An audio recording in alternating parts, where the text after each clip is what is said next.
Australia's Immigration Minister is Tony Burke. He's been busy constructing and selling the government's harsh new plan for asylum seekers, and he joins me now. Welcome. Good to be with you. When will the first asylum seekers be sent to Papua New Guinea? Once health checks are complete for the people who've arrived. So we've now had, as I understand it, 4 boats intercepted who have been caught by the new rules.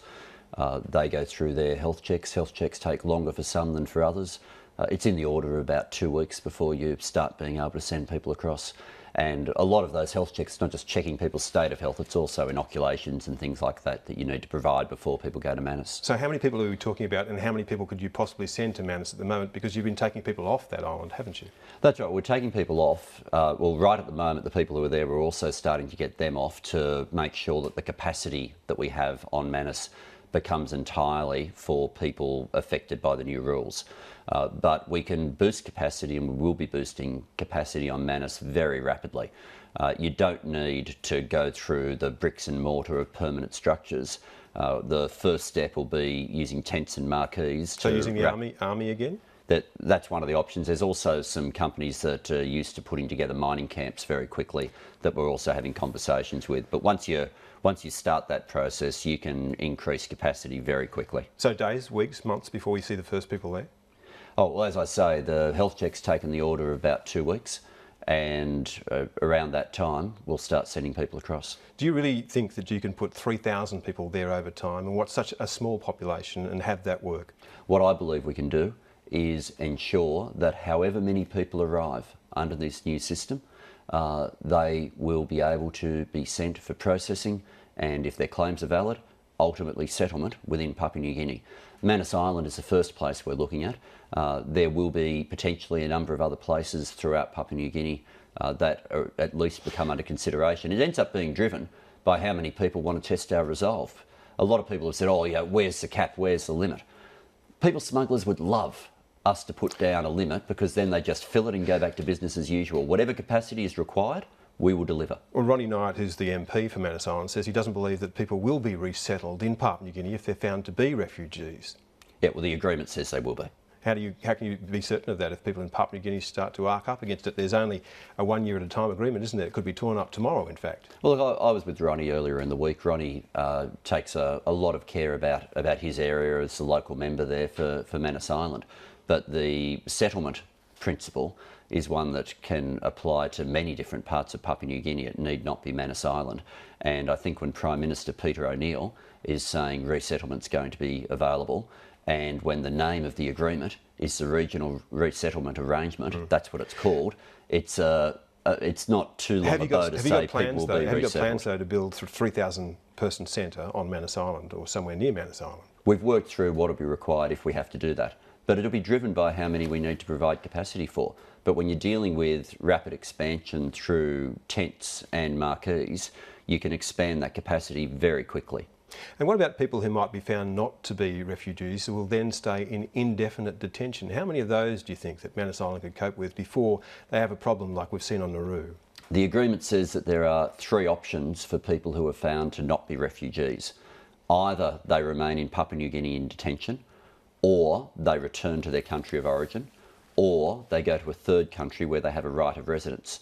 Now, don't forget, a lot of people who in Australia we've had trouble getting to return, and some countries won't take forced returns, when faced with the option of remaining in detention in Papua New Guinea or returning to a home country, it having been found that they don't have a well-found fear of persecution, I think it's a bit of a long bow to say they'll all prefer to remain in detention. You think that, but it might not happen, and if they stay there, they could stay there indefinitely. Well, no, the potential there is there for them to stay in indefinite detention in Papua New Guinea. Well, that's part of this plan, isn't it? That's the deterrent. Yeah, but what you talk not indefinite detention. What you're talking about there, I really think is logically a really long bow. You're talking about somebody who is found to not be a refugee, who doesn't have a well-found fear of persecution, who would then rather remain in detention for the rest of their life than return home when they can be assisted to return home. There's a difference between a person being found by a court not to have a well-founded fear of persecution, but they might have that fear themselves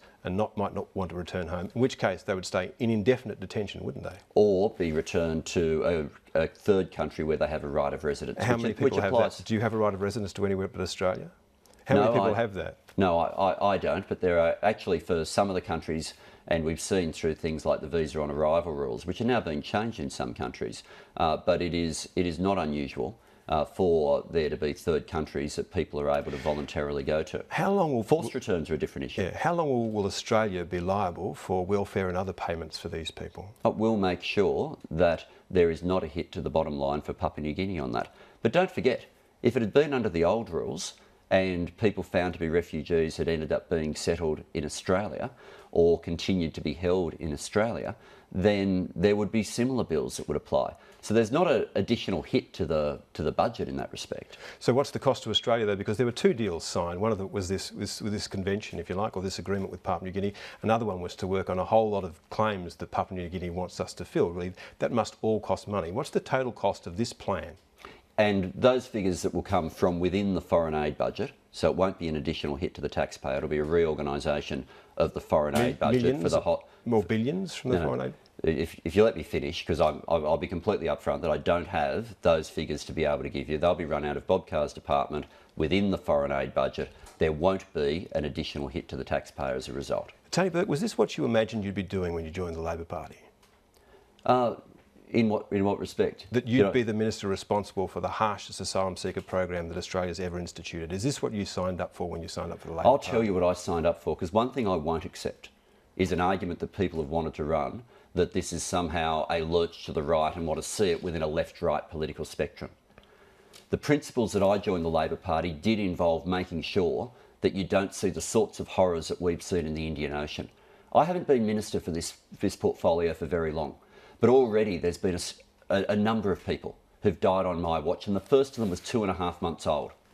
I won't accept that there is any conflict between the principles for me joining the Labor Party and believing in a party that doesn't leave people behind and making sure that we have a policy aimed at stopping the loss of life at sea. And it's beyond that. Also, I want to see a humanitarian program that where we choose who's coming with the United Nations, not self-selected by people smugglers. I also want to make sure that we can increase the number of refugees who we are helping. Okay. We've already gone from 13 to 20. This now contemplates a proposal where we'd be able to consider going through to 27,000, more than double where we started. Tony Burke, we'll have to leave it there. Thank you. Good to be with you.